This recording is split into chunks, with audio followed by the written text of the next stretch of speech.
Hello, everyone, and welcome to tonight's Artist Conversation event, hosted as part of the AHL Foundation's latest online exhibition, We Are Many. My name is Amos Faruqi, project coordinator for the AHL Foundation. Our organization is dedicated to supporting artists, curators, and scholars of Korean descent active in the United States and giving Korean immigrants greater access to contemporary art. We are incredibly excited to have with us Leah Nichols, curator of We Are Many, as well as the three participating artists, Nicole Maloof, Alex Myung, and Meg O'Shea. Sign language interpretation is being provided by Rhonda Cunningham and Catherine Walters from Purple Communications. Please note that this event is being recorded and will be uploaded to the AHL Foundation's YouTube channel in the near future. Now, there will be a Q&A session towards the end of tonight's event, so feel free, during the discussion and conversation to just pop questions in the Q&A function, which should be on the lower bar. And without further ado, I will pass it over to Leah. Thank you. Thank you, Amos, so much. Hi, everyone. Welcome. My name is Leah. I go by she, her pronouns. And I'm so glad you're here. Before we kick things off, I'd just like to thank AHL, specifically Ji-young and Amos, and Suk-nyo, the founder and president of AHL, especially in regards to Suk. As an adopted Korean person, it was so meaningful to have a Korean elder be really supportive of us as a community and of creative work. So that, that feels very meaningful right now. I'd like to thank the ASL interpreters, which is funny that they're interpreting that. And I'd also like to thank the artists for being here and for sharing their work with us. I would like to acknowledge where we are right now in multiple senses of the word. We're on Zoom. Hi. We're still online. It's almost been 2 years in this global pandemic. I want to acknowledge that it's been almost 70 years since transnational adoption was started as an industry from Korea to the United States. And it's also been about 120 years since the Native American boarding schools implemented by the US government in the 1880s. So when acknowledging that I am on unceded land of the Ohlone people here in the Bay Area, I can't help but remember this time of assimilation and adoption and exclusion of non-white Europeans in the US. And if you're interested in learning more, I'd recommend two documentaries, Blood Memory and Dawnland. In terms of art spaces, it's been 13 years since AHL's first exhibition featuring adopted Koreans, which was titled Adoption, Palimpsest of Identity in 2008, which is pretty amazing.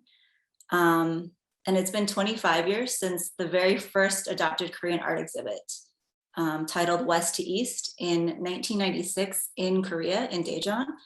And that was curated by Kimura Byul, Natalie Lemon.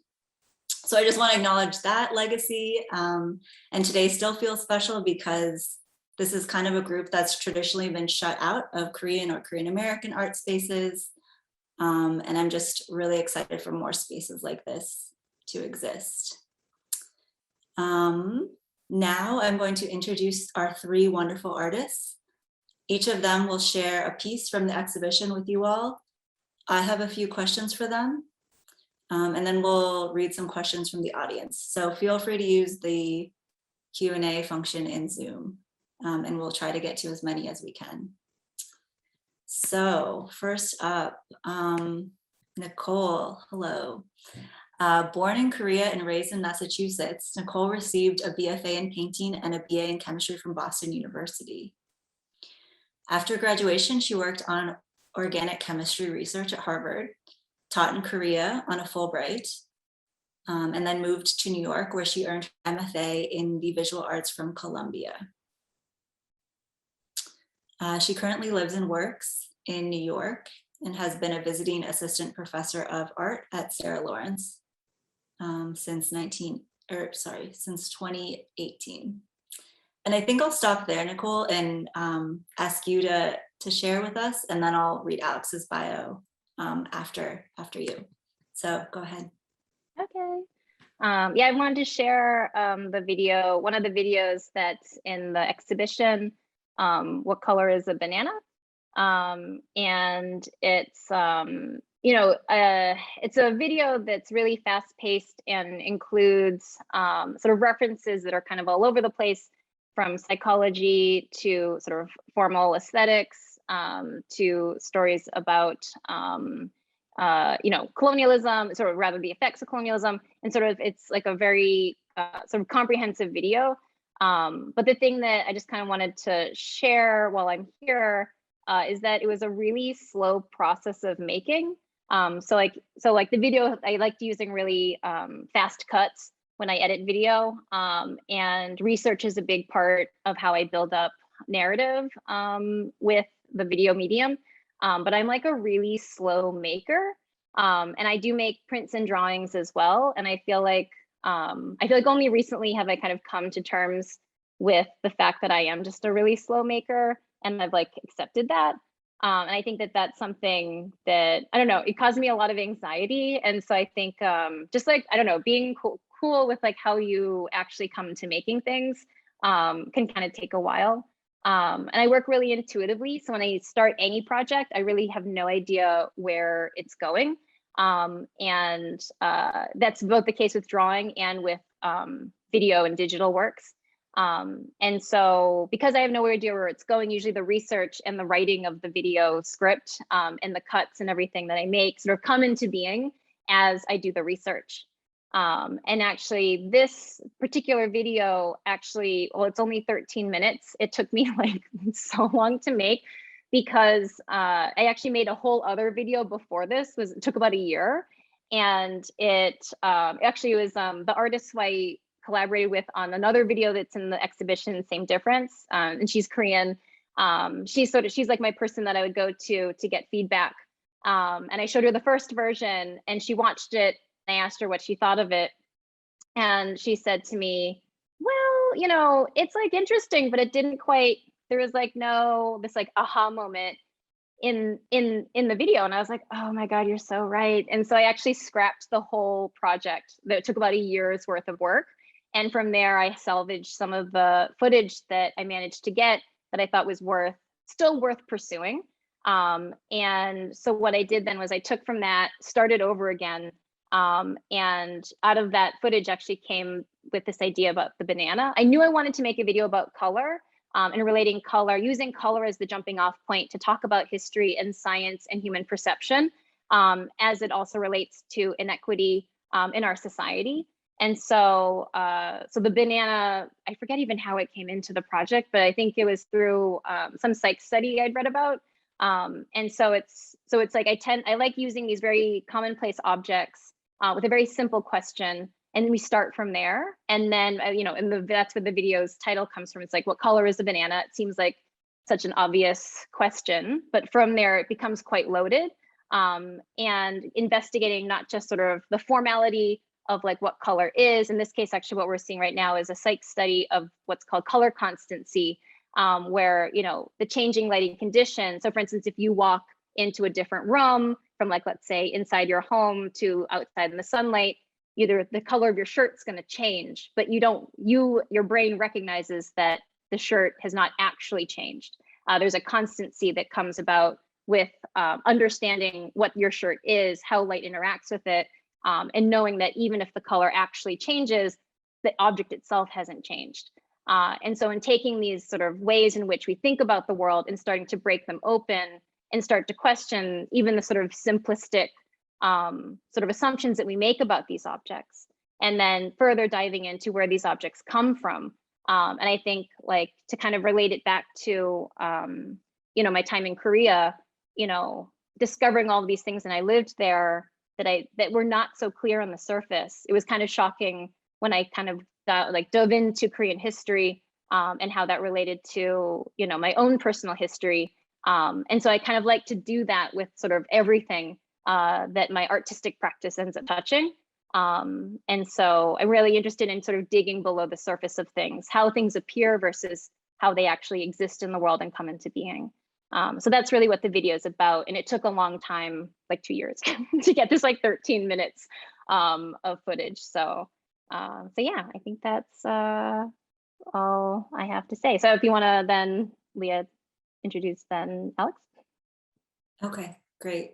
Thanks, Nicole, so much. I just, like, how often do you see falling half-peeled bananas in relationship to colonialism and race identity, racial identity? I just love it so much. Thanks, Nicole, so much. I just said so much twice. Alex, hello. Alex Myung is a queer animation artist whose work explores new intersections between sexuality and his Korean adoptee status. His work is often influenced by the 10 years he spent working as a technical designer in New York City for fashion houses such as Tory Burch, Diane von Furstenberg, DKNY, and Philip Lynn. Sorry, interpreters. He currently resides in Los Angeles and is a lead background designer for an upcoming Netflix animated series. Take it away, Alex. Hi, thank you for the really nice introduction. I wanted to talk about a piece in the gallery called Home Game. And I actually made it this year. Was inspired by this interaction that I had with somebody at a grocery store a few months ago, where I was just trying to buy milk in the morning, and this white woman sort of like flew across the grocery store to introduce herself to me and tell me that she was really thankful that I was an Asian person in Burbank, because her husband was Chinese and she doesn't get to see a lot of Asian people anymore. And it was something that was, really strange to wrestle with afterwards, because I was just trying to buy some milk and, thinking that I'm just sort of blending in with the background. And I think a lot of transnational adoptees and transracial adoptees, we tend to forget that we stick out a lot until someone reminds us. So this piece is specifically about how I thought I had been camouflaged in with my surroundings, but somebody rudely reminded me that I was this sort of enigma in the space that they were in.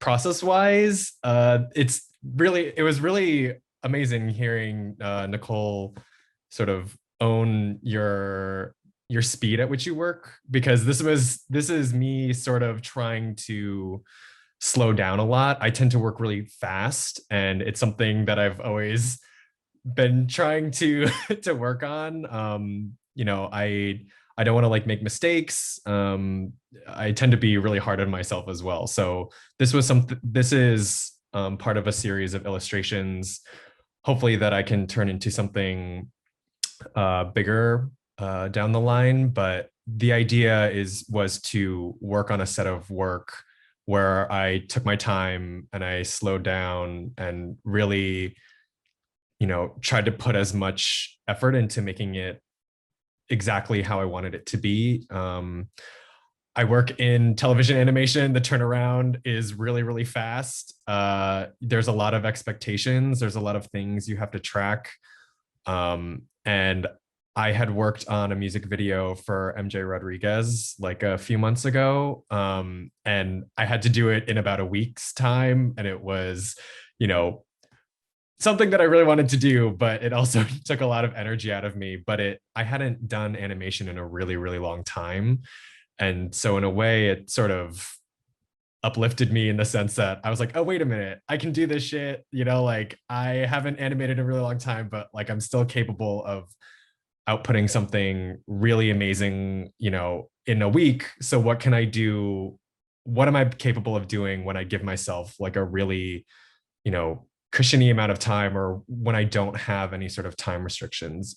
Even my last short film that I did, I was really impatient. I really wanted to get it out as quickly as possible. We were trying to figure out the timeline with film festivals and things like that. And so this is something that I really just want to take my time with. So I really appreciated hearing you speak, Nicole, about just sort of owning your pace, because I think that's something that I want to recognize as well and kind of keep in the back of my mind. I also found a lot of parallels between your work as well, especially when you're talking about, you know, like a yellow shirt or a banana, like when it's in one space, you know, you recognize it as yellow, but then you move into another space and your brain's still able to recognize it as the same color. And a lot of my work is sort of about breaking down the silhouette of the hanbok, the Korean traditional clothing, specifically with, you know, this interaction that I had with somebody at the grocery store. You know, I, in that moment, was probably just thinking, I mean, maybe not necessarily that I'm white, but I didn't think that I stuck out. And I think the parallels with what I tend to do with hanbok and trying to break it down is sort of like, how far away from the silhouette can you get, or like the traditional idea of a hanbok, until it's something that's completely unrecognizable. And I think as an adoptee, you know, when you're born in, or when you're brought into a transracial family, you know, it's sort of like, how far removed from Korea are you at that point? Like, just because I have white parents, do I still read as Korean? Like, can people still recognize me as Korean? And in some spaces, yes. And then in some spaces, I'm too American, I'm too Western. So I think that's what I try to explore with a lot of my work. Yeah, and now I'm going to stop talking because I feel like I've said a lot. But yeah, I would love to turn it over to Meg. Thanks, Alex. We love when you talk. That's great. And now I want to feel like a mashup of your and Nicole's work, like a banana milkshake, which maybe sounds, I don't know. We'll talk later. A banana milkshake with like a Twinkie in it. Okay, Meg, I'm going to introduce you. Meg, last but certainly not least, Meg's a comic artist based in Sydney, Australia, which is unceded Wangal land. She creates largely autobiographical and nonfiction work as a means of both documenting and processing personal experiences and exploring issues of concern to her. Her comics have been featured on the Nib, the Lily, as a part of 4A Center for Contemporary Asian Arts digital program, and in various anthologies. She's taught comic workshops to high school students from migrant and refugee backgrounds, art workshops in Korea, and is currently working on a longer format autobiographical work, which I'm personally very excited for. So go ahead, Meg. Hello. It was really wonderful listening to both of you talk, Alex and Nicole. And now everything I had to say has left my head because it's so engaged with what you had to say. Oh, okay. So what's on screen right now is the third in a series of 3 diary comics I did while living in Korea from 2019 to earlier this year.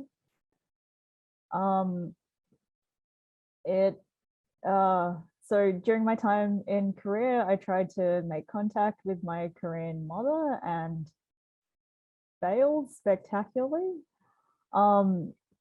So during my last couple of weeks before I came back to Australia, I decided to visit Pyeongtaek, which was the 3rd city mentioned on my paperwork, because, you know, the other 2 were like Seoul and Songnam, and I'd already visited them.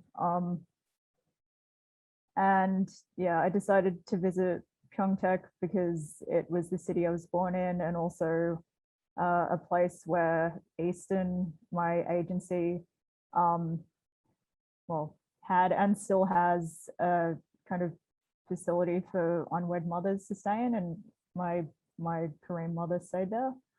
So I'm not quite sure why I went there. I guess I kind of went to in the hopes of like stumbling across something that would give me some sort of closure before I left the country. So this comic began as a letter I started writing because I had an hour to kill before my train back to Seoul. And yeah, I started writing it while I was in film tech, and then kind of finished it once I was back in Australia, after, you know, doing the whole thing of like finding a new place to live and going through the compulsory quarantine we had to do to get back and all that. I guess as just as some sort of attempt to like engineer some sense of closure, or to like just to like acknowledge that all of these things had happened somehow. Yeah. I feel like I had a lot more to say about this when I went over it in my head last night, but it's all gone. So You're doing great. We're with you. Thank you, Meg. I asked Amos if he could make these larger, but it's okay if we can't, because it's actually kind of nice to see them at this scale when you can't read them. I actually haven't, because I usually see them on Instagram, but it's almost a different experience seeing the pops of color and the silhouettes and figures from afar. Thank you, Meg. I also just want to point out too that previously, just for the attendees, we had talked about how serious we wanted to get, or how much we wanted to talk about adoption versus our art making, even though they're kind of intertwined. And Meg, like hearing you talk, I kind of get emotional, even though I like think about adoption a lot and obviously have like prepared for this panel. So just thank you for sharing, because yeah, that it's, I don't know, it like hits differently maybe when talking about art with you all, to me at this time. Okay, I have some questions, but I kind of, you all are gonna hate me. I'm gonna go off script because I'm just curious hearing you speak most recently, Meg. I also want to hear from you, Nicole and Alex, if you feel differently, like having completed these works that you just shared with us, if you felt differently after creating them or not, whether that's differently like intellectually, you learned some things differently as a creative person, learning your process, differently as an Asian person, as an adopted person. Yeah. Or also not different is also an okay answer.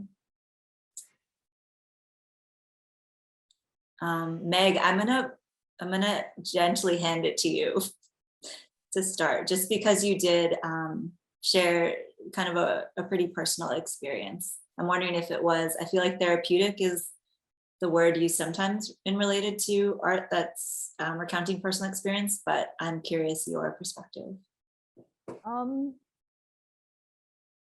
Yeah, there's always an element of that with my art making, honestly. I think the main reason I tend to make anything is because, you know, the feeling that I need to give a form to something that's like very kind of incoherent and possibly like very emotional for me, and you know, by turning it into a comic, that's a way to like kind of like wrest some sort of control back.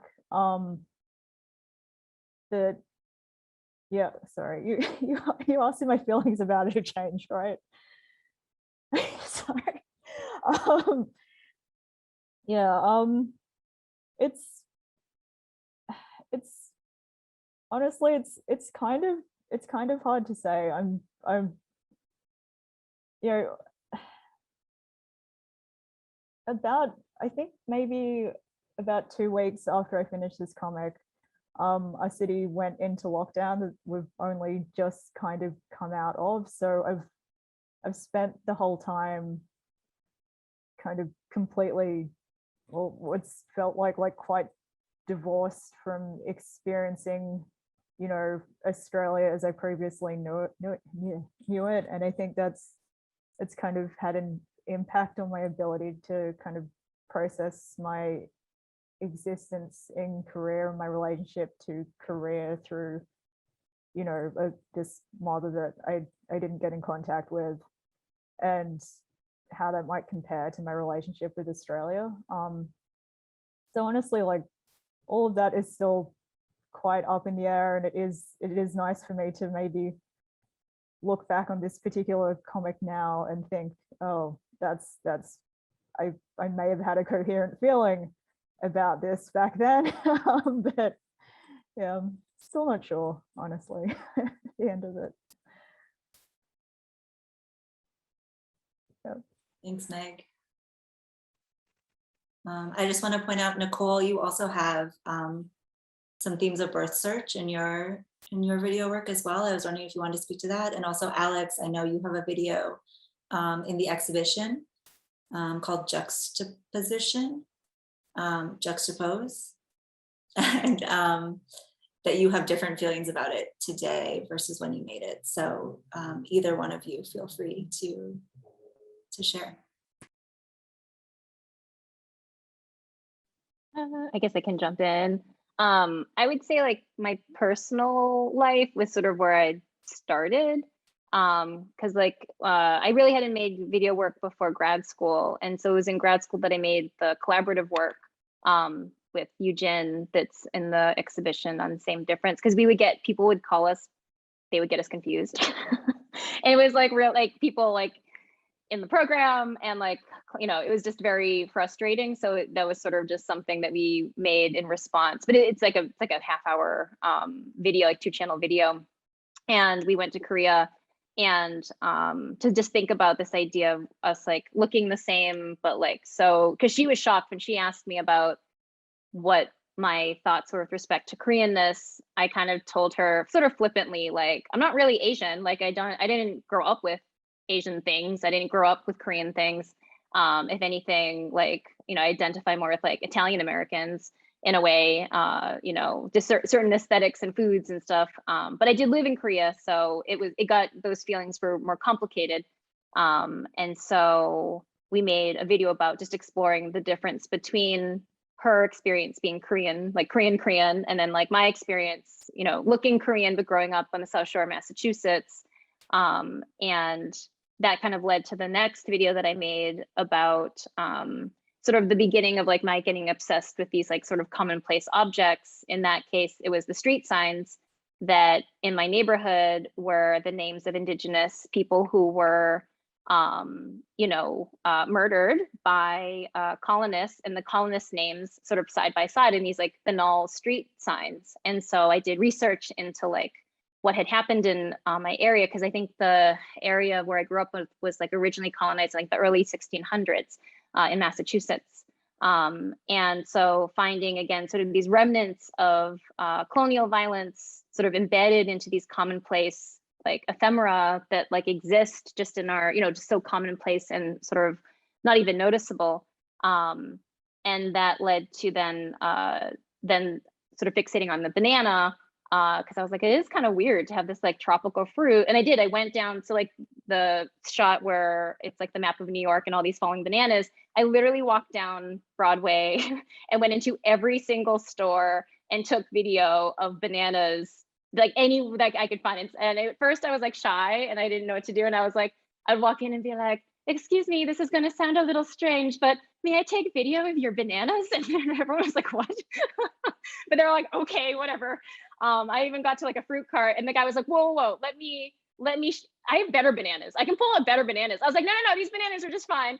And so it really was a banana on every single block. If I wanted a banana, like I could walk into a store between like 116th and like 89th Street, I think it was. And so now I feel like this, so what happens, I feel like I started with the very personal, and now it's starting to like, the scale is getting bigger. So, you know, I learned all about colonial relationship between, you know, the US and Latin America in looking into the banana, the object of the banana. And now I'm looking at objects, just commodities in general. And so that's what I'm hoping the next video to be about like sort of all of the commonplace objects in our lives, and what stories lie behind those and how they got to where into our homes and sort of our everyday lives. So I would say like I've stepped away from my personal story to kind of go into this more global sort of like the complexity of like at a scale that I have a hard time relating to. And that's why like it's taking me so long to get to this next project, because I'm literally like looking into understanding commodities. I'm looking at understanding the history of still life. I'm looking at like all of these things, and I want them to intersect through like, I don't know, through these like things that are much bigger than me. So it's just taking even longer to like locate that story within all of that. So yeah. Thanks, Nicole. That's awesome. I want to be in your next video. I can hold a banana. Yeah, Alex, do you have a response to the question of just how, if you feel you've changed either through making a piece of art or just with time? Yeah, I think specifically with the piece that I was talking about earlier, I don't really know if I changed after making it. I think maybe I'll feel a little bit differently once I've completed the whole body of work. I think that's maybe when I'll kind of like reflect back on what I was like before that. But I also just feel like the past few years, like I've just been changing like really, really rapidly. So it is kind of hard to pinpoint exactly like maybe what sort of differences I feel after having completed that one illustration. I think a lot of the changes that I feel are maybe more like on a technical level, like, oh, wow, like I did that. That's pretty cool. And then I can kind of take that small amount of confidence that I have and hope that it holds over until I do the next one. And then maybe that'll just accumulate until I'm super confident about everything that I do. We'll see. I'll report back to you on that. But I think specifically with the video that I have up on the gallery, Juxtapose, that was my college thesis that I did in 2009. So it's been a while since I completed that film, and I definitely just feel different in general. The film was about me as an adoptee, you know, at that moment in time. And I think just sort of like where I was in my adoption story and my adoption narrative, I didn't really have like a fuller sense of the adoption system and, you know, how it affects people really differently. And I think one of the reasons that it's not online anymore is I'm kind of wrestling with, you know, what sort of message does it put out there? It was based on this anonymous poem that I have in like my bedroom. It was in, I forget what magazine it was in, like years and years ago, but it's called The Legacy of an Adopted Child, and it's kind of talks about like the two mothers that are involved with an adoption. And I think, you know, really looking back on that now, it's hard to separate the sort of, you know, like white saviorism storyline that kind of runs through it. And whether, you know, while I might not look at my own family as like a sort of white savior story, and, you know, my parents don't, you know, tout or themselves as like really amazing people for having adopted someone from another country. But I think I just kind of worry about what sort of narrative that puts out into the world when a lot of adoption related media is made by adopters rather than adoptees. We still don't have a lot of representation. So I hesitate to keep it publicly available until like maybe when the day comes when I feel like adoptees have really proper representation, I'll make it public again.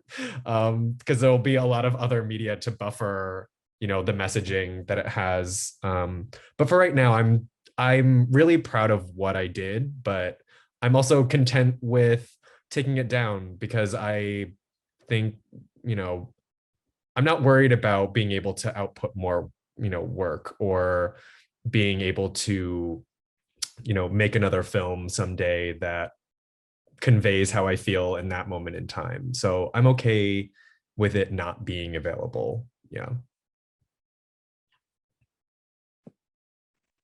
Thanks, Alex. Yeah.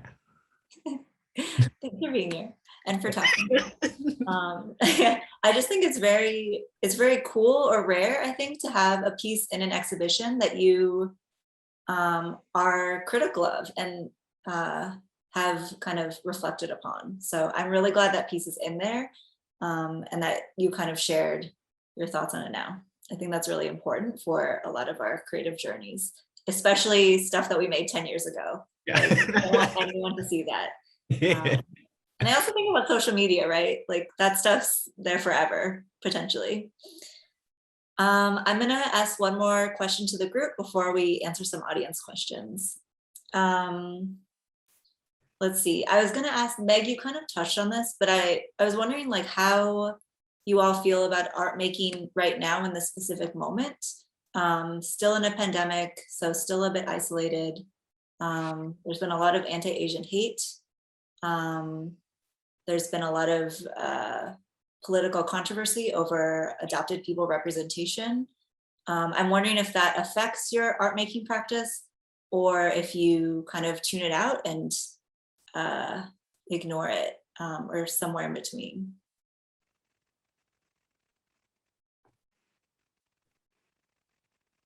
And if that question is dumb, I'm also curious about like audience, especially related to more personal stories. And I feel like now, for me at least, social media, there's like this pressure to share everything with everyone. So I'm curious about if you do think about audience with specific artworks as well. So 2 questions, and you can choose. I mean, I definitely think I mean, part of the reason that my film isn't available is because I feel like I've been sort of conscious about, how social media might be affected by it.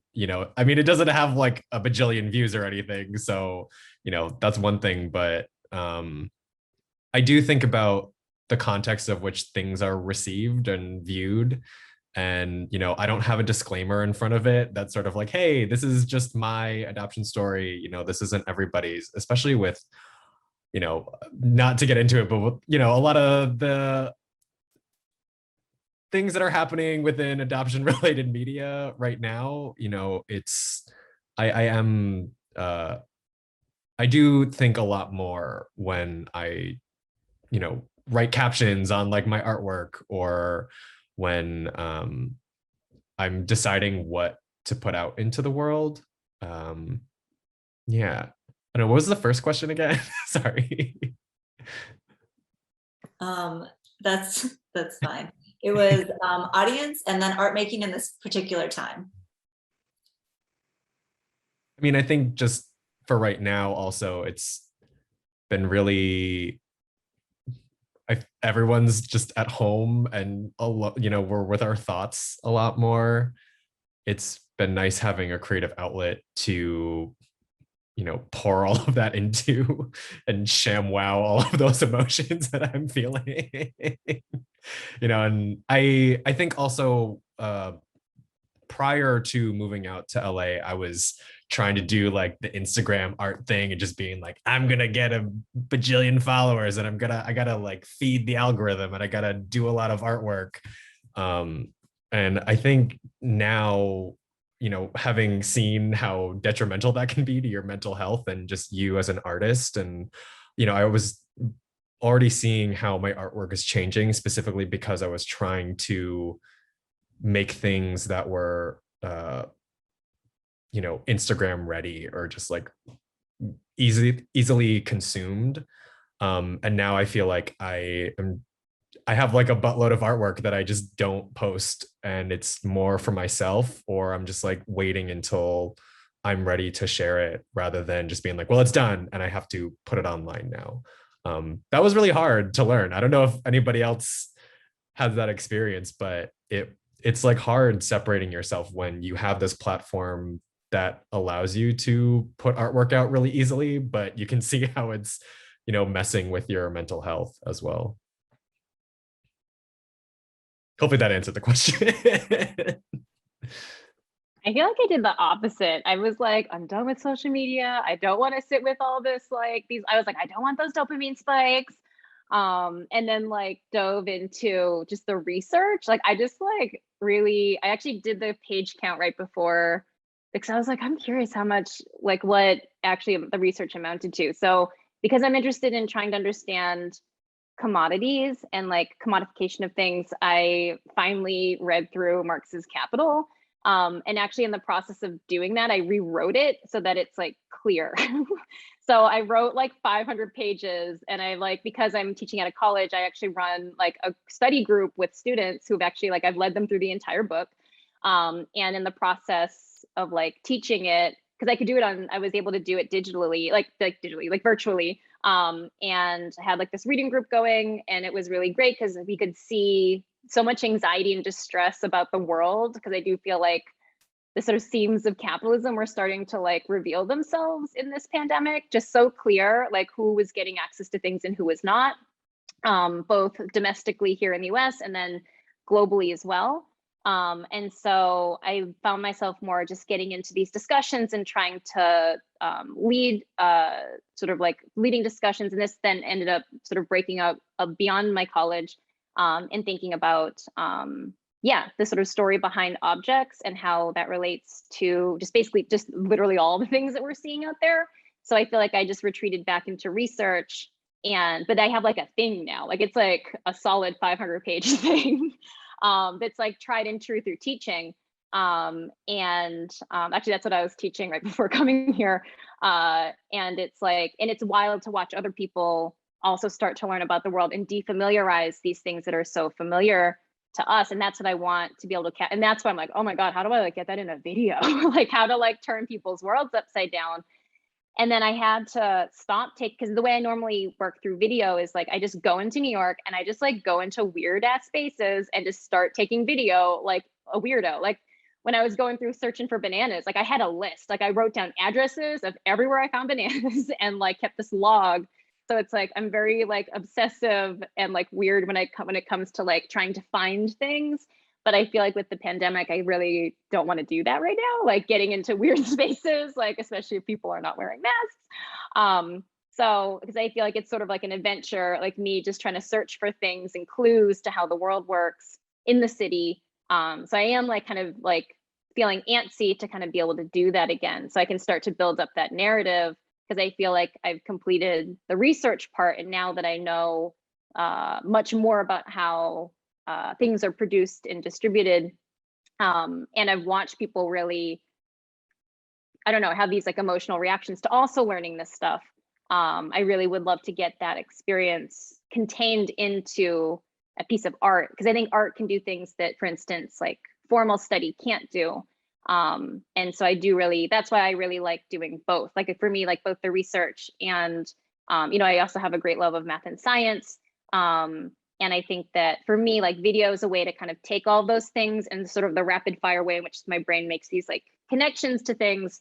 Like I can kind of capture that through video editing to create a whole different experience that I think is just as legitimate as the actual like formal study aspect of things. So yeah, so I've just been like hunched over my computer this past like year and a half, like scared to go outside because I don't want to catch anything or get hit by anyone. Because yeah, like in terms of like the Asian hate thing, I mean, there was an incident like 2 blocks from my apartment where a guy was like severely hurt, like right where you have to catch the 456. And I was like, I don't want to go out. Why would I go outside then? Like that just doesn't make any sense. So I'm just gonna stay inside and read for a year and a half. So yeah, that's where I am. Thanks, Nicole. You're staying inside, but making lists of places to go get bananas. Meg, do you want to respond to either of those questions about like art making in the specific time? You kind of alluded to it, or audience. And if not, I can start with audience questions as well. Your call. Yeah, I guess like I don't know, like it is being able to just kind of like sit with your own process and work with something in like a really concentrated way is something I struggle with a lot. Like part of the reason why I started putting shorter things on Instagram was because it, you know, it gave me these like certain formal parameters that I didn't really have to think about. Oh, like, you know, it has to fit in a square, it has to be like 10 panels or whatever, because I often kind of overthink things and terrify myself. But you know, also at the same time, I think I started using that as maybe a substitute for working on other things that I wanted to do. Like, you know, there's a lot of things, like there are things that I work on that do require like a level of kind of like research and like, you know, like processing like some very complex things beyond like, you know, how I feel about them like immediately emotionally or whatever. And I think like often I do use kind of Instagram and like posting things very quickly as a distraction from that. So yeah, work in progress, I guess. Oh no, I forgot the questions again. Sorry guys. That's great. Work in progress. I love it. Yeah, it's almost midday. My brain should be working by now. Yeah, you're like morning, but maybe you're a night person. It's fine. So if you have a question you haven't already, please use the Q&A function. Someone asks, let's see, can you speak to what comes up from having these works displayed online, accessible to anyone worldwide, which kind of relates to the audience question, versus displaying work on a more local level, like local setting or context, especially given the transnational nature of so much of the work?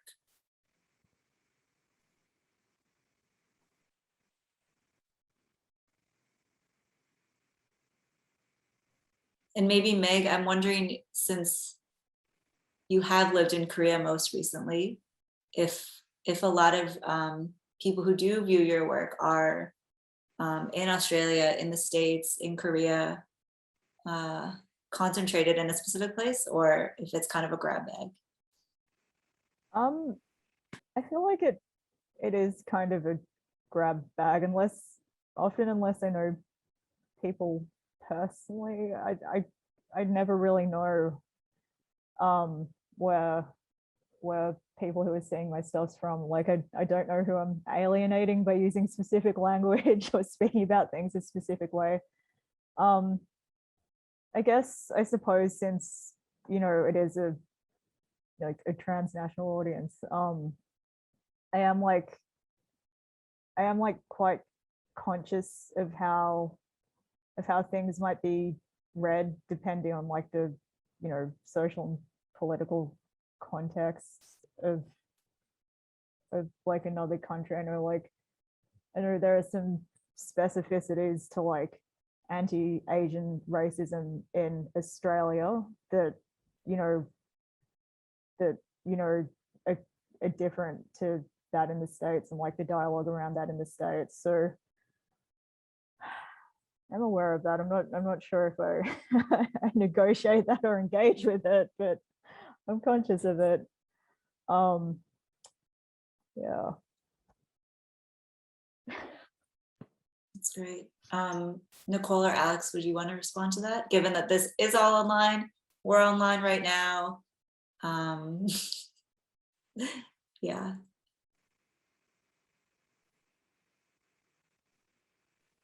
I mean, I loved having things online, and that's also why I really like the video format, that it can be viewed on both online, on a phone, on like a pad, like iPad or something. And that it's because actually what happened was I was doing some pro bono math tutoring to a neighbor in my building when I was living in Washington Heights, and he's like 13-year-old Latino American coming from working class family, and I was teaching him math. And he had Googled me, found my work, and like he said he like cried during one of the videos, and then proceeded to, he's like 13, he was like, and explained it to his friend who was there. And I was like, I'm done. That's it. That's all I want. That's like great. Like amazing. Like, and because it was actually the one that focused on like the adoption, my personal adoption story. And it was really amazing to hear this kid who doesn't necessarily share the same racial or like, you know, or personal background that I had growing up, but he connected to it and was able to like articulate as a child, like what about it made him feel things. And I think that that's like, I never would have expected that interaction to happen. And so I do feel like I can't, on the one hand, control how people are going to read things. All I can do is just sort of be as honest as I can be and then hope for the best. But I do like the accessibility of video and digital media, that it can live online. But yeah, in terms of like who's viewing the work, I have no idea. Again, because I've like retreated from social media, so I don't know. But yeah, I always hope that things can be accessible. That is like a primary concern because it is out there in the world. I feel like you said everything that I wanted to say so beautifully and eloquently. Yeah, the last film that I did took me and the small team that I had put together like 3 years to make about. And like leading up to that, you're just like, this is me, this is us, like this is all about me or whatever, my experience. And it's really easy to forget that once it actually goes live, people aren't necessarily going to be like, oh yes, that was exactly how he felt about it and that's it. Like they're going to read into it and find parallels within their own lives. And I always forget that. Like it's because you're just so focused on telling your own experience that it is really easy to forget that, you know, it's going to be interpreted however somebody else has experienced the world. And so, yeah, like getting comments or thoughts from people that you just wouldn't think would react to your work in any sort of way is always really uplifting, and it feels really, really cool. And yeah, it's something that I'm never prepared for. So, but it feels really nice. Thanks, Alex. Thanks, Nicole. I think we have time for one more question. This is specifically to Alex, but I think it actually applies to many of you or all of you.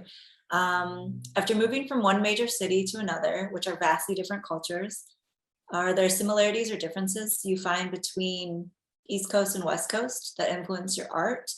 Any differences you notice from the general public as a person of color and or adopted person?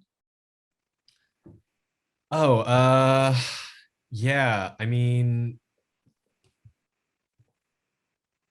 you know, I was in New York City as well before, and I'm not really sure what the climate is like in New York City right now. I know a lot of stuff has changed in the past few years, or people have felt emboldened.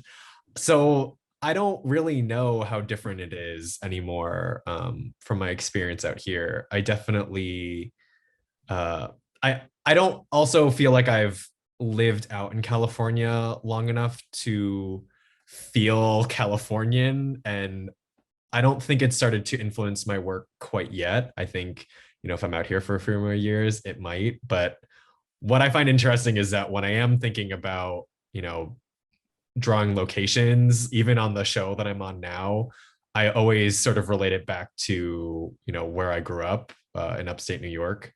So, you know, even right now, the show that I'm on, we're, you know, kind of influenced by West Coast cities, but I'm like finding myself finding like references for like New York and, you know, different East Coast areas. Yeah, so I think in a few years, maybe it'll kind of hit me a little bit more, but I don't really know if I'm feeling that quite yet. But that, I guess, kind of speaks to the whole displacement and everything. So I guess it has in a way. Thanks, Alex. We have about 5 minutes left. Meg, did you want to address that? Are you?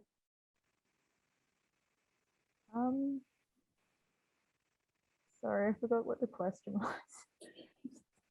You don't have to, but it was just if you find different I feel like this applies to you now that you're in Sydney versus living in Korea. Yeah, does it influence your art in different ways? And I know the pandemic is also its own placeless place in a way.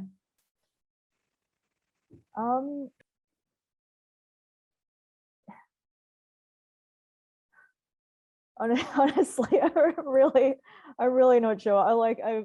I still feel like I'm trying to kind of process the differences between the two places as well. Like, I don't know, the entire second year of my time in Korea was dominated by, this strangeness of the pandemic, and then, coming back to Australia, like, also during the pandemic.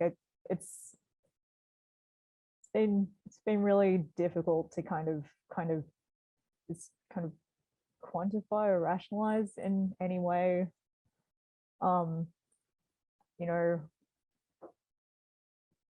what the difference might be. Yeah. Yeah. Yeah, I don't know. maybe it's not. Go ahead. Sorry. No, Yep. I was gonna say, maybe it's not different. Maybe it's just Netflix selections. I feel like sometimes that's what I see as the difference. Yeah. Well, we have about a few minutes left. I just wanted to give you artists an opportunity to plug any current or new work that you're working on, and to let people know where they can find you, or in Nicole's case, not find you. Nicole, why don't you start? No, I don't have like projects right now that are like very much, again, I'm just like leaving the research stage. So, but I do hope to get this video shot. Again, the thing is I want to be shooting in like crowded stores. So that's like, just has to wait until, because I actually started getting video footage of like going into like things like Target, like just like big stores, trying to get video of just like stuff. And so once this pandemic ends, there will be a video. But yeah, I would say you just gotta wait a little bit. I'm curious if you have a title yet for it. Oh, not yet. The title usually comes last, but it is going to be, I think, it's going to follow the format of like a drawing tutorial.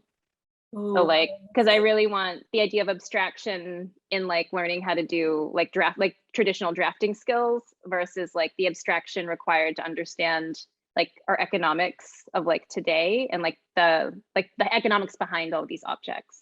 So that's sort of what I'm thinking about right now. That's great. I'm so excited. No pressure though. Target makes me excited. Alex, I also want to ask you about Home Game, but also if you want to plug anything you have currently coming up. I mean, that's sort of what I'm slowly working on. So if you have a question about that, I'll try to answer it. I was going to ask about the title. Yeah, I mean, Home Team has the advantage, right? It's sort of trying to decide, where do I have the advantage? Where do I really, what is home? I think a lot of adoptee work really tries to unpack that.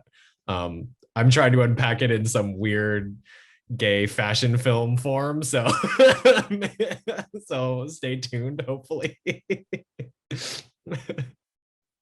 That's great. And then where can people find you? Maybe. Oh yeah, you can just find me on Instagram at Alex Myung. That's where I post most of my work right now. Great. Meg, anything you want to share that you're working on recently or currently? I've been saying this for like 7 years now, but just kind of the big autobiographical thing.